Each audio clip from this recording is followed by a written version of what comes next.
जय हिंद दोस्तों, मैं राहुल राजपूत एमआरसी क्लासेस कर रहा कि यूट्यूब चैनल में आपका बहुत बहुत स्वागत करता हूं। जैसा कि आपको पता है कि हमारी यूट्यूब पर नियमित कक्षाएं चलती हैं। डेली शाम को हमारा एक वीडियो अपलोड होता है।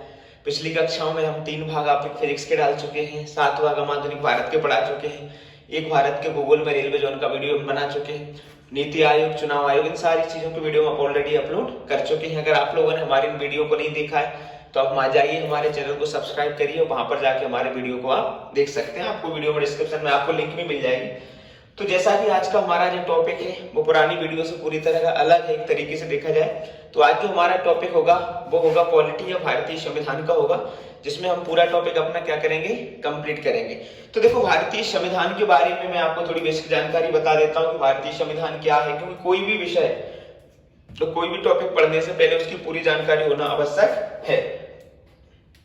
तो जैसा आपको पता है कि भारतीय संविधान की जो व्यवस्था है वो हम कह सकते हैं कैबिनेट मिशन के आधार पर की गई थी। कि कैबिनेट मिशन जब 1946 में आया था तो वहां पर संविधान सभा का गठन किया गया था और कैबिनेट मिशन के आधार पर ही भारत में अंतरिम मंत्रिमंडल का क्या किया गया था, गठन किया गया था।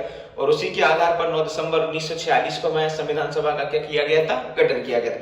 तो संविधान की जो रूपरेखा है वो वहीं से तैयार होती है। भारत का संविधान विश्व का सबसे बड़ा लिखित एवं विस्तृत संविधान माना जाता है, जो कठोर एवं लचीला दोनों का मिश्रण माना जाता है। तो भारतीय संविधान में आज हमने जो महत्वपूर्ण टॉपिक लिया है वो भारत के राष्ट्रपति से लिया है। तो भारत के राष्ट्रपति से बहुत सारे क्वेश्चन पेपरों में बनते हैं। बच्चों का डिमांड भी थी कि सर आप भारत के राष्ट्रपति के बारे में थोड़ा समझा दी, क्योंकि पेपर में क्वेश्चन इससे आते हैं। तो आज का जो हमारा वीडियो होगा वो पूरा भारत के राष्ट्रपति को लेकर होगा। तो यहाँ पर हम राष्ट्रपति के बारे में सारी चीजों पर क्या करेंगे, चर्चा करेंगे।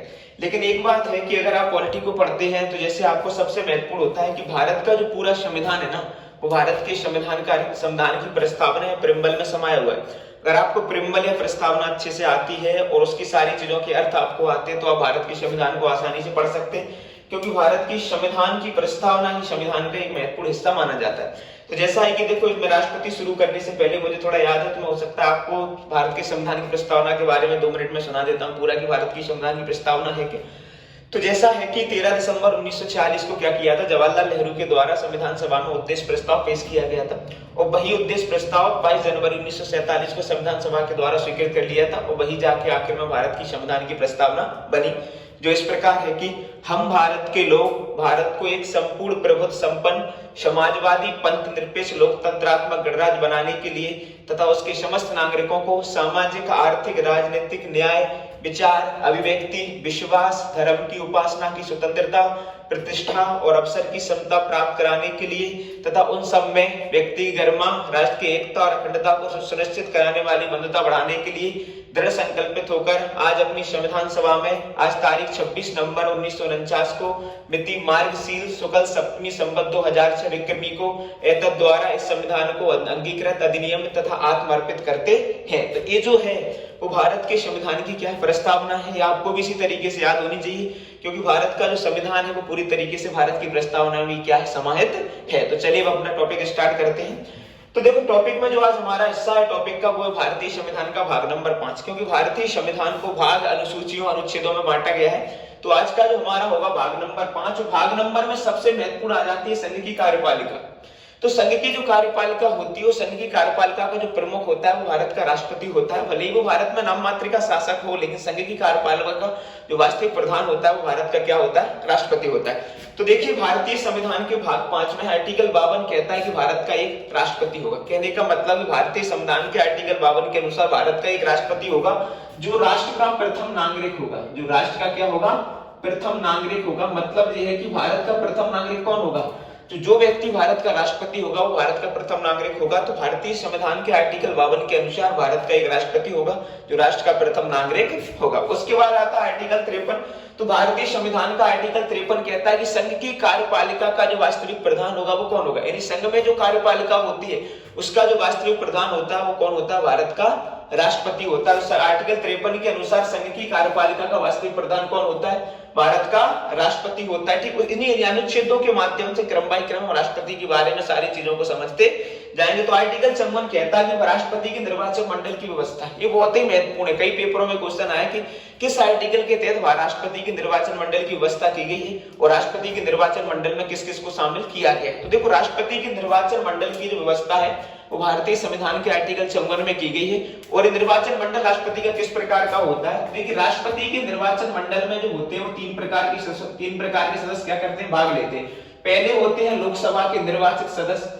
तो राष्ट्रपति के निर्वाचन मंडल में लोकसभा के निर्वाचित सदस्य होते हैं, वो क्या करते हैं? भाग लेते हैं। दूसरा होता है राज्यसभा के निर्वाचित सदस्य, इसमें क्या करते हैं? भाग लेते हैं। और तीसरा जो होता है विधानसभाओं के निर्वाचित सदस्य भी क्या लेते हैं? इसमें भाग लेते हैं। कहने का मतलब है कि लोकसभा, राज्यसभा और विधानसभा के जितने भी निर्वाचित सदस्य होते हैं ना, वो सभी क्या कर सकते हैं? राष्ट्रपति के निर्वाचित मंडल का क्या होते हैं? वो भाग होते हैं। किसी प्रकार के मनोनीत सदस्यों को राष्ट्रपति के निर्वाचन मंडल में शामिल नहीं किया जाता है। नवीनतम व्यवस्था के अनुसार दिल्ली और पांडिचेरी, ये दो केंद्र शासित प्रदेश है, इनमें भी आपकी विधानमंडल है। तो नवीनतम व्यवस्था के अनुसार इन दोनों की विधानसभाओं के निर्वाचित सदस्यों को भी राष्ट्रपति के निर्वाचन मंडल में शामिल किया गया है। कहीं से कहीं तक कोई भी मनोनीत सदस्य राष्ट्रपति के निर्वाचन मंडल का हिस्सा नहीं होता। तो कहने का मतलब भारत में लोकसभा की जितनी भी सीटें होंगी, जैसे अधिकतम 552 है, वर्तमान में 545, तो 545 सदस्य राष्ट्रपति के निर्वाचन मंडल का हिस्सा होंगे। राज्यसभा की 245 सीटें वर्तमान में ये भी होंगे राष्ट्रपति के निर्वाचन मंडल का हिस्सा। तीसरा होता है विधानसभा। सभी राज्यों की विधानसभाएं और केंद्र शासित प्रदेशों में दिल्ली और पांडिचेरी। देखो, भारत में 8 केंद्र शासित प्रदेश है, उनमें से 2 केंद्र शासित प्रदेशों में क्या है? 2 केंद्र शासित प्रदेशों में क्या है? विधानसभा है, एक दिल्ली और एक पांडिचेरी है। तो नवीनतम व्यवस्था के अनुसार दिल्ली और पांडिचेरी की विधानसभाओं के विधायकों को राष्ट्रपति के निर्वाचन मंडल का हिस्सा माना जाता है। तो आर्टिकल 54 के अनुसार क्या होता है कि राष्ट्रपति के निर्वाचन मंडल की व्यवस्था की गई, जिसमें 3 प्रकार के सदस्य होते हैं। लोकसभा के निर्वाचित सदस्य, राज्यसभा के निर्वाचित सदस्य और विधानसभा के निर्वाचित सदस्यों को राष्ट्रपति के निर्वाचन मंडल में शामिल किया जाता है। आगे होता है राष्ट्रपति का निर्वाचन। भारतीय संविधान के आर्टिकल 55 के अनुसार राष्ट्रपति के निर्वाचन की व्यवस्था की गई। तो राष्ट्रपति का जो निर्वाचन होता है ना, वो एकल संक्रमणीय मत प्रणाली के आधार पे होता है। कहने का मतलब है कि अगर 2-3 व्यक्ति राष्ट्रपति के निर्वाचन मंडल की व्यवस्था है वो कैसी है? एकल संक्रमणीय मत प्रणाली है। इसका मतलब होगा कि जैसे अगर 3 व्यक्ति अगर किसी राष्ट्रपति के चुनाव में खड़े हो जाते हैं, तो जो वोट डालने वाला व्यक्ति होता है वो सबसे पहले इस व्यक्ति को वोट डालता है, इस पर इस व्यक्ति को वोट डालता है, इस व्यक्ति को वोट डालता है। तो कहने का मतलब है कि एक व्यक्ति का वोट, अगर 4 कैंडिडेट खड़े होते हैं तो चारों को वोट देना पड़ता है, 3 खड़े होते हैं तो तीनों को वोट देना पड़ता है। लेकिन जिस अनुपात में व्यक्ति को वोट पहले मिलते हैं उस व्यक्ति को विजय घोषित कर दिया जाता है। तो आर्टिकल 55 के अनुसार राष्ट्रपति के निर्वाचन मंडल की क्या की गई है? व्यवस्था की गई।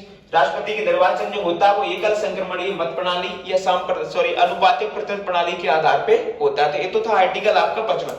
उसके बाद आता है आपका आर्टिकल 56 के राष्ट्रपति का कार्यकाल कितना होता है? भारतीय संविधान के आर्टिकल 56 के अनुसार राष्ट्रपति का जो कार्यकाल होता है उसकी पद ग्रहण की अवधि से, मतलब जिस दिन वो पद ग्रहण कर लेता है वहां से लेकर उसका जो कार्यकाल होता है वो 5 साल तक होता है। लेकिन इस बीच में अगर वो स्वेच्छा से अपना त्यागपत्र देना चाहता है तो उपराष्ट्रपति को अपना त्यागपत्र देकर क्या कर सकता है? वो संबोधित कर सकता है। तो आर्टिकल 56 के अनुसार राष्ट्रपति के कार्यकाल की व्यवस्था की गई है, जो उसकी पद ग्रहण की अवधि से कितना होगा?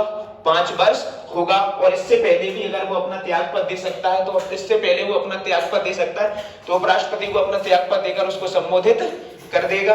और दूसरी बात, राष्ट्रपति को हटाने की व्यवस्था की गई है कि अगर राष्ट्रपति संविधान का अतिक्रमण करता है तो उसको भी राष्ट्रपति को हटाने की व्यवस्था महाभियोग जैसी प्रक्रिया के द्वारा की गई। उसके बाद आता है आर्टिकल 57। आर्टिकल 57 जो कहता है कि कोई भी व्यक्ति भारत का कितनी बार राष्ट्रपति बन सकता है, किसी प्रकार की यहाँ पे रोक टोक नहीं है। तो कहने का मतलब है कि आर्टिकल 57 के अनुसार भारत में पुनः निर्वाचन की व्यवस्था की गई है कि कोई भी व्यक्ति जितनी बार चाहे, जब तक चाहे, वो भारत का राष्ट्रपति बन सकता है। ठीक है, तो आर्टिकल 57 में भारत के राष्ट्रपति के पुनः निर्वाचन मंडल की व्यवस्था की गई है कि कोई भी व्यक्ति जब तक चाहे तब तक भारत का राष्ट्रपति बन सकता है। आर्टिकल होता है 58, राष्ट्रपति के पद की योग्यता। ये बहुत इंपॉर्टेंट क्वेश्चन है कि पूछा जाता है कि कौन व्यक्ति भारत का राष्ट्रपति बन सकता है। तो राष्ट्रपति, भारत का राष्ट्रपति बनने के लिए सबसे महत्वपूर्ण योग्यता होती है कि एक योग्यता जो होती है कि वह भारत का नागरिक हो, सिटीजन ऑफ इंडिया, मतलब कि भारत का क्या होना चाहिए? नागरिक होना चाहिए। अगर आप राष्ट्रपति के निर्वाचन में मतलब खड़े होना चाहते हैं तो आपकी सबसे पहली योग्यता होगी वह भारत का नागरिक हो, 35 वर्ष की आयु पूरी कर चुका हो। लगभग आपकी आयु कितनी होनी चाहिए? 35 वर्ष की वो आयु क्या कर चुका हो? पूरी कर चुका। तीसरा जो है कि वह लोकसभा का सदस्य बनने के योग्य हो। जो लोकसभा के सदस्य बनने की योग्यता होती है वो उसके पास होनी चाहिए। तो पहला, वह भारत का नागरिक हो।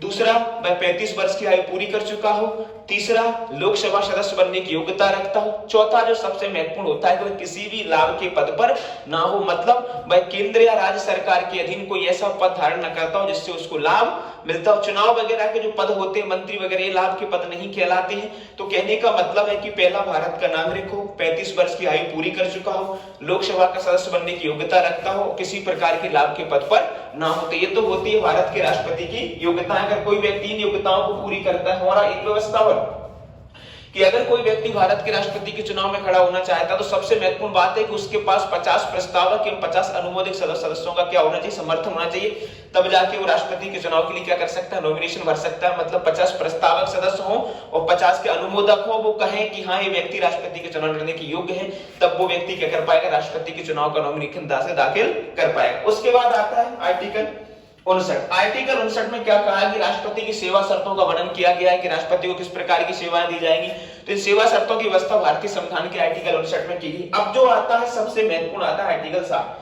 तो पूछा जाता है कि भारतीय संविधान में आर्टिकल 60 क्या है। तो भारतीय संविधान में आर्टिकल 60 के अनुसार भारत का राष्ट्रपति सुप्रीम कोर्ट के न्यायाधीश के समक्ष क्या करता है, शपथ ग्रहण करता है। तो कह सकते हैं कि आर्टिकल 60 में राष्ट्रपति के शपथ ग्रहण समारोह की व्यवस्था की गई। और राष्ट्रपति को शपथ कौन दिलाएगा, सुप्रीम कोर्ट का जो मुख्य न्यायाधीश होगा, चीफ जस्टिस ऑफ इंडिया, वो राष्ट्रपति को क्या करेगा, उसकी पद एवं गोपनीयता की क्या दिलाते हैं, शपथ दिलाते हैं। तो आर्टिकल 60 में राष्ट्रपति की शपथ की व्यवस्था की गई। अब आता है आर्टिकल 61। कौन सा आता है, आर्टिकल 61, राष्ट्रपति पर महाभियोग की व्यवस्था।